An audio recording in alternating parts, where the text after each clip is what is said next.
Hey, what's going on, guys? Man, I haven't been on and recorded any videos in a while, and to be honest, I say like I just really hasn't like really haven't been into it. I just been kind of busy just in the business and just trying to focus on the growth and different avenues of the transportation thing. With the economy changing, you got to switch it up and think about doing different things and running your companies in different ways because in all my videos I talk about situations changing and you must adapt to those changes. And tonight I'm just up working on a lease purchase program that we getting ready to put in effect for the company. I'm pretty excited about it. Number one, because it gives me that avenue that I personally like I'm still responsible because overall I'm the organization, so I have to keep it going, but it gives me a chance to give opportunity to someone who wants the same thing as yourself, and then they personally don't have like the knowledge that you have, so you can personally like hands on, because like I'm not a large company um or whatever, so it gives you that opportunity that you can kind of have hands on with them, and you can just actually coach them on some of the things that like when you were coming along and starting off, like so you don't make the same mistakes with them. And um I said they kind of been with me for a while, and we've been working together, and like they've been employed me for a minute, so they know the pretty much the day to day operation and how everything goes. But it's just they want to learn more about the business side. I'm glad as a teacher, they felt comfortable enough and trusted me with something like that. And like I said, we're just doing the breakdowns. And um personally myself, like just actually like getting in and just doing the actual like agreement is no different than doing an owner operators agreement. You just have to be a little bit more strict and very straightforward with what you expect, and what you're looking for with this. See, myself, I consider myself just an investor with this because, like I said, they're gonna work to um, pay the truck, the insurance, and a small fee for myself, so I can dispatch them and conduct day to day operation management for them.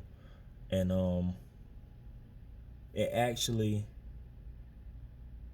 something that, like I said, I get to generate a little wage, or to say like I got a job from it, so I got to um, start something within my company and employ someone, and set them up as far as ownership and create a wage for myself. So it came back pretty good for myself. So that's always a positive thing about this is setting yourself up. Especially this is for the people that actually see farther than driving. And it's something to set yourself up, so if you like being at home, and you want to lessen your responsibilities towards your company, this is a way that you can go. Ultimately, like I said, if it doesn't pan out, you stand responsible. But the best part about it is the truck is under warranty, so you you scare about the mechanics and the breakdowns, but it's not like something that you dwell over, because you actually you got the warranty to cover you.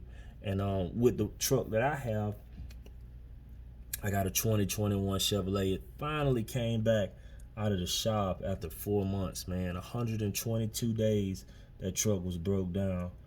And I survived by rentals, man. Like I think I had like four trucks going. I had 2 rentals at from Enterprise, man. I made a video about Enterprise, like I want to say like maybe 2 months ago or something like that. And I want to say this about Enterprise, man. I'll be completely honest, man. I'll be completely honest with you guys, man. Enterprise is like something like, it's good, but I don't know about totally just surviving off Enterprise. I mean, I'll be completely honest with you, man. Like, you know, they gonna get their money before you get yours, you know. And I just happened. Man, it's crazy how faith just kind of sometimes just throws you out there, and you like, whoa, like, you know what I'm saying? Like, you're out here now. So the rates, like, they kind of changed. And, you know, I was talking to one of the liaisons with Enterprise, and he was like, yeah, man, Mr. Hicks, you know, I don't know if he'll gas me up or not. Like, you know what I mean? Because, you know, sometimes companies will gas you up and make you feel like, you're like, oh, you getting the deal, but, you know, they really screwing you over. So he's like, yeah, man, you know, we got you at some pretty good rates.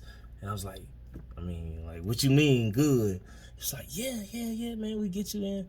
It's like, yeah, we get you in for like $650 a week. I was like, man, that only good. Like, what you mean? Like $650 a week? Like, you telling me this like this is a good thing?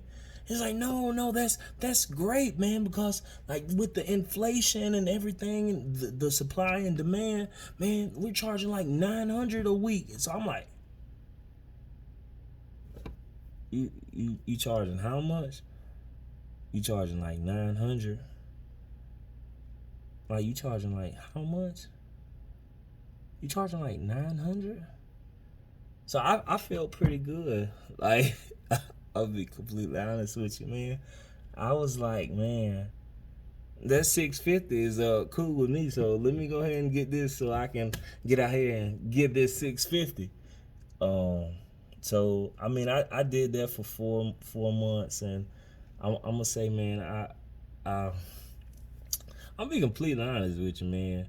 You know, just doing that was for myself, just between 2 trucks.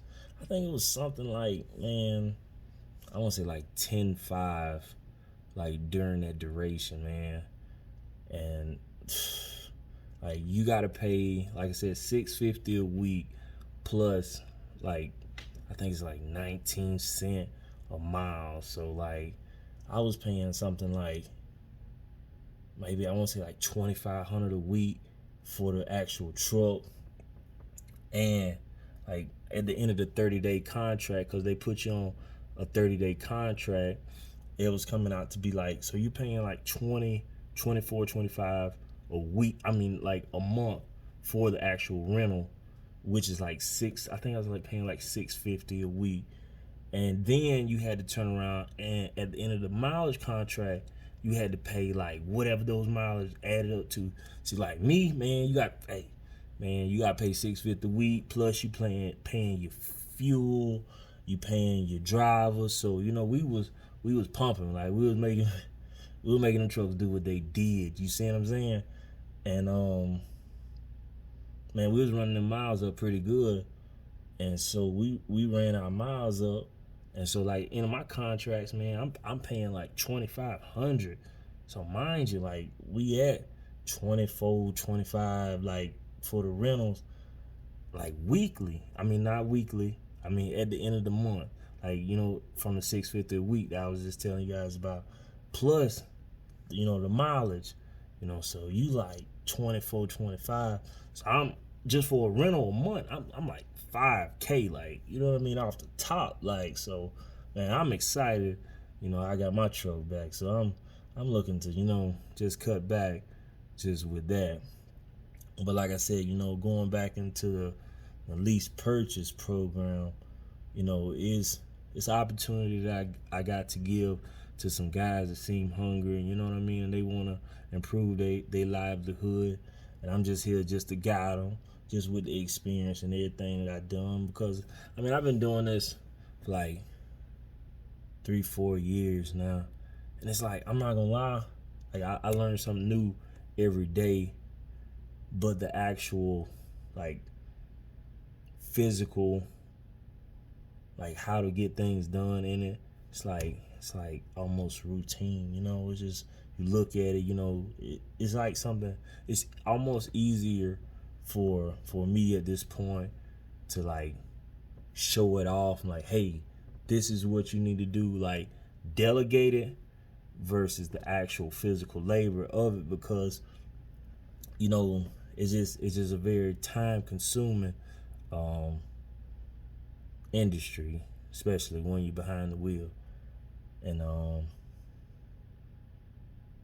but like I said, it's a great stream of revenue that you can do. And just looking, like I said, going back into the lease purchase, like I said, they got everything set up. You take out your insurance weekly, you take out your truck note weekly, and like I said, it's an opportunity for myself, to make a little something. And you just kind of just lay it out.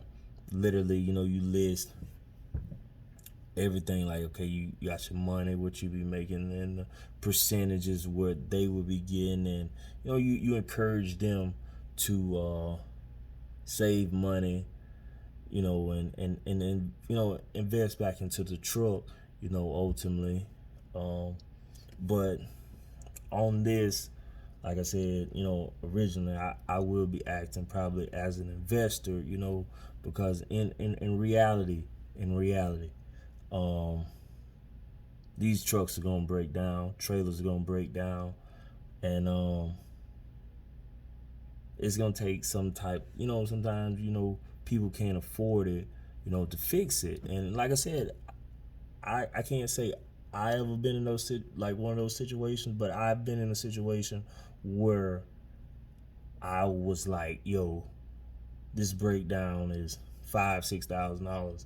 I'm like, yo, you got your hand on your head, like, you got to make this happen, and I always made it happen to where I could keep going.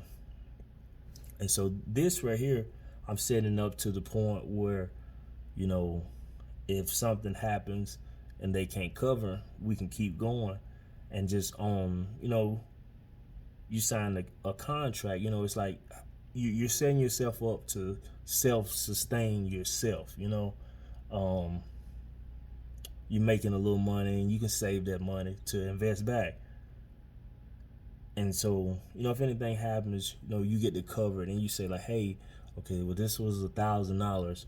Okay, well, I'm gonna charge you this $1,000, what you paid, what we paid out, and plus, like, let's just say a 2 to 3% on top. So, it's just like the same way that the bank does, it's just like you doing the same thing, and so you get to self-sustain your own self, so without having to reach out your net and like that. So that's always the best thing to do within this industry. If you can pump that company, and when I say pump that company, I mean make your company produce to the point where it self-sustains, and it doesn't have to fuel off personal assets.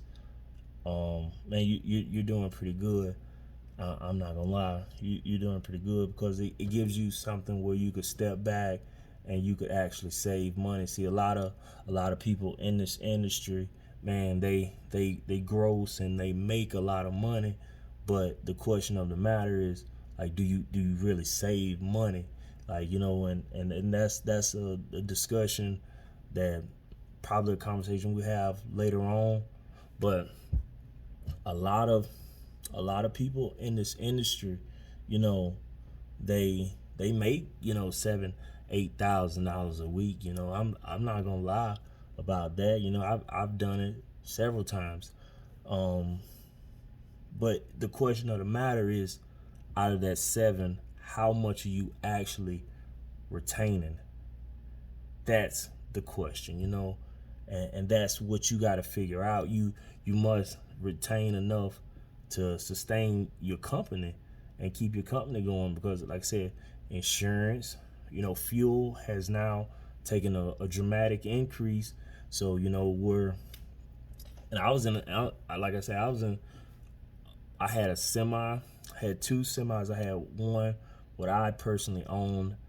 I had an owner operator, and I ran two dualies, an F450 and a 350. And man, on the F450, man, we were something like, I want to say like maybe like consistent average a day, maybe like 250. I say weekly, just like the F450, like maybe like 11, like maybe 1100.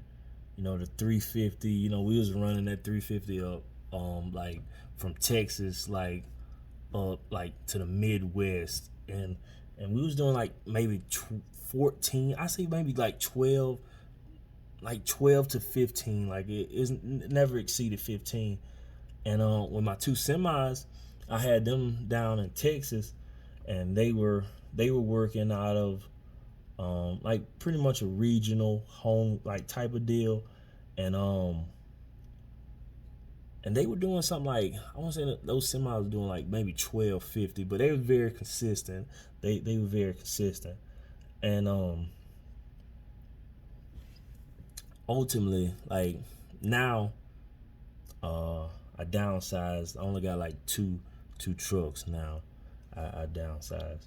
So with the same setup, man, the F450, and I have an owner operator.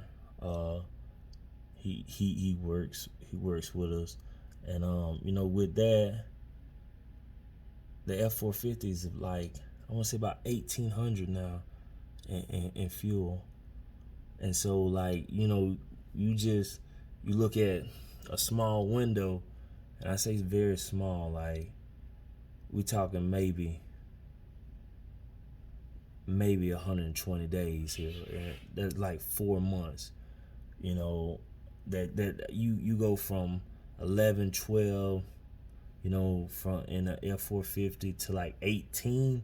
That's, I ain't gonna lie, that's a big difference. It lets you know, like I said, in the states that we're running in now, like fuel went from like 350 to almost like 425. Like, so this fuel is very expensive right now. So I encourage all these people, that potentially may watch this video, man. You are in this transportation industry, man. I strongly encourage. Like, I'm not saying like I know everything, because I'm working to do the same thing myself. Is to divert yourself, man, so you can sustain your own self, because between fuel, your actual repairs, the actual toll, the pay like for your registration, semi truck registration on my big rig, like you looking at like 950 something for registration. You look at all those fees, man. Those fees adds up really quick. I'm talking about like you find yourself being paid $2,600 and just title and license. Here's another thing. You got 2290s. They're $500. So you got, man, a very expensive tolls that you gotta pay. And the whole thing is just sustaining yourself and setting yourself up for success, because like you look at it, you say, well, if you don't properly manage, like I say, you got these at least coming into the end of the year, what I mean? It just depends on how large your fleet is. You got, like I said, registrations, uh, inspections. Inspections, like I said, you got to get a truck, trailer inspected. That's $40 right there. Here I don't know where you guys at, or how much that charge. So you pay 40 for the truck, 40 for the trailer. I mean that's $80 right there. Um, you like I said, I had two setups like that. So no, that you just add that up. That's just 160. Like that's just something quick. You like, oh well, $160 ain't nothing. Well, I mean, hey, y'all money long like that, man. Y'all, you say that, but it's still, like I said, between those four pieces of equipment plus a semi, you find yourself just like I said, these are just inspections. That's like $200. Just for an inspection, just for somebody to walk around and check the block on it. That's like $200 between four pieces of equipment. And like I said, it's very important to have a business mindset, to know that this stuff is gonna get expensive, and how are you gonna pay for these things when like I said, if I didn't set myself up and know and see something better for myself, 120 days is a long time to self-sustain yourself without a piece of equipment. And you still got insurance, and just commercial insurance. I'm paying like I say like 1,900 just for like my like wedge setup. And then like my owner out with me, he pays like 1,500. You know what I mean? So you guys just add that up, man. That's like I said, I downsized my fleet. I only got 2 trucks, man. You add it, it's like $4,000, something for insurance plus your fuel. So like I said, you gotta have a business mindset to balance your costs, balance your repairs. It's a lot. Like I said, it's 1:44 in the morning over here in Texas. I'm up recording, working. Like, you don't stop with this. People get the really get the wrong mindsets, coming into this. Like, they see, hey man, they talk, guys talk to me, and I'm assuming change the way that I speak to people, because like, not necessarily saying the way I come off, because I come off, I try to help everybody, but I'm more or less trying to promote education with this. And you guys stay tuned for my learners course, and that's gonna be called the guide to start truck trapping. And we got that coming for you guys very, very soon. So be on the lookout for that. And like I said, it's just an informational piece that I give you, the breakdown of everything that I've personally went through, like far as getting my company set up to be where I'm at. We got that coming. Like I said, you guys just stay tuned to that. Like I said, I'm gonna finish this lease purchase program contract up, and I'm gonna talk to you guys later on, man. Y'all be safe out there and stay tuned, man. We back in the lab, and we got more content coming to y'all, man. Y'all stay blessed. And it's John Hicks from Mash It to the Flow, man. Yes, sir. #1 truck trapper, man.